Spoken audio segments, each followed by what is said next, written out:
આપ જોઈ રહ્યા છો અરવલ્લી સમાચાર અને ઇવનિંગ બુલેટિન સાથે હું છું માસૂમ। સમાચારોની શરૂઆત કરીએ હેડલાઇન્સથી।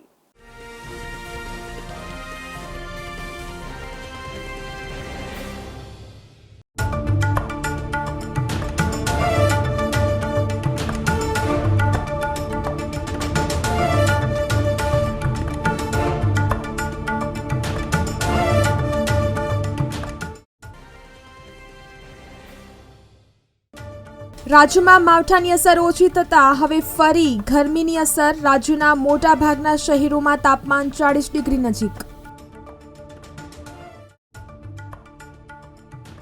આગામી 4 દિવસ દરમિયાન 2 થી 4 ડિગ્રી તાપમાન વધવાની આગાહી। 17 તારીખ સુધી રાજ્યમાં છૂટાછવાયા સ્થળે વરસાદ વરસવાની આગાહી।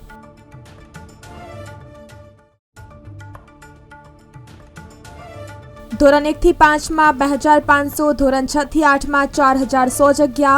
કચ્છમાં 4100 વિદ્યા સહાયકોની ભરતી 21 મે સુધી અરજી કરી શકાશે।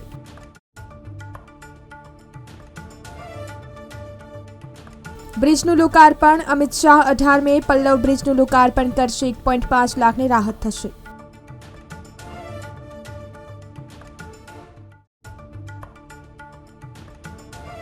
જીકાસમાં 1.58 લાખ રજીસ્ટ્રેશન થયા। 20,565 વિદ્યાર્થીઓએ નર્મદ યુનિવર્સિટી પસંદ કરી। ગુજરાત યુનિવર્સિટી બીજા સ્થાને।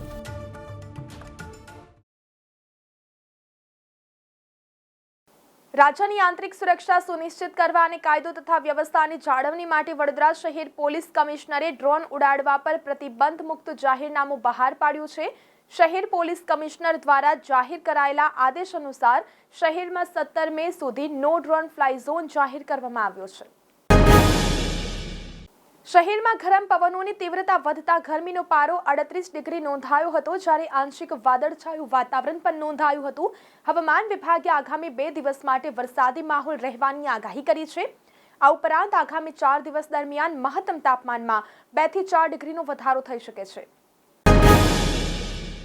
MS યુનિવર્સિટીમાં વાર્ષિક પરીક્ષામાં કાપલી કરતા વિદ્યાર્થીઓ મોટી સંખ્યામાં ઝડપાયા છે। યુનિવર્સિટીની વાર્ષિક પરીક્ષામાં 300 વિદ્યાર્થીઓ કોપી કેસ નોંધાયો હતો। 20મી મે સુધી પરીક્ષા બાદ અનફેર મીન્સ કમિટીમાં સજાની સાથે દંડ પણ કરાશે। યુનિવર્સિટીમાં માર્ચ એપ્રિલમાં લેવામાં આવેલી વાર્ષિક પરીક્ષામાં અત્યાર સુધી 300 જેટલા વિદ્યાર્થીઓ સામે કોપી કેસ નોંધાયા છે।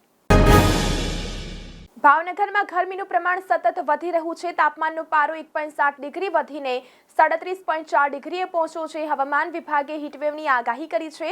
સવારથી જ તાપમાન 27.7 ડિગ્રી નોંધાયું હતું। દિવસ દરમિયાન 37 થી 38 ડિગ્રી સુધી પહોંચવાની શક્યતાઓ છે।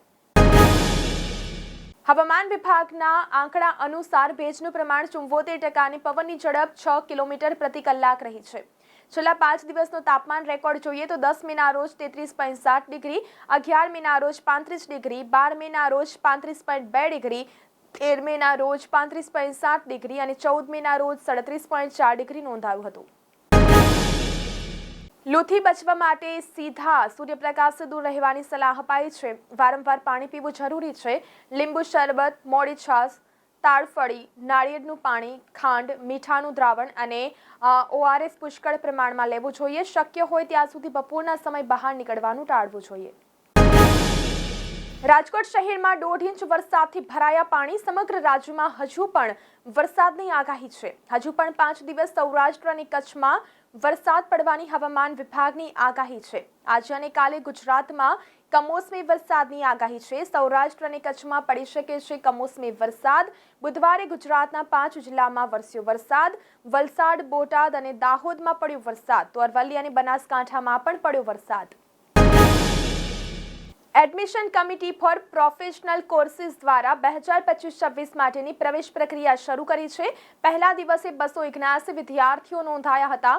ગયા વર્ષે રજીસ્ટ્રેશનના પહેલા દિવસે માત્ર 35 વિદ્યાર્થીઓ નોંધાયા હતા। ડિપ્લોમા ઇજનેરી કોલેજોની 70,000ની વધુ બેઠકો પર પ્રવેશ માટેના રજીસ્ટ્રેશનનો પ્રારંભ કરાયો છે। રાઇટ ટુ એજ્યુકેશન હેઠળ ખાનગી પ્રાથમિક શાળાઓમાં 25% લેખે ધોરણ 1માં નબળા અને વંચિત જૂથના બાળકોને પ્રવેશ આપવા માટે ચાલુ વર્ષે RT પ્રવેશ પ્રક્રિયાનો પ્રથમ રાઉન્ડ ગત તારીખ 28 એપ્રિલે જાહેર કરવામાં આવ્યો હતો, જેમાં અમદાવાદ ગ્રામ્ય 3,324 ફોર્મને મંજૂર કરાયા હતા। ભર ઉનાળે રાજકોટ, મોરબી અને ગોંડલમાં વરસાદ વરસ્યો. 1.5 ઇંચ વરસાદ ખાબકતા રસ્તાઓ પર પાણી વહેતા થયા હતા.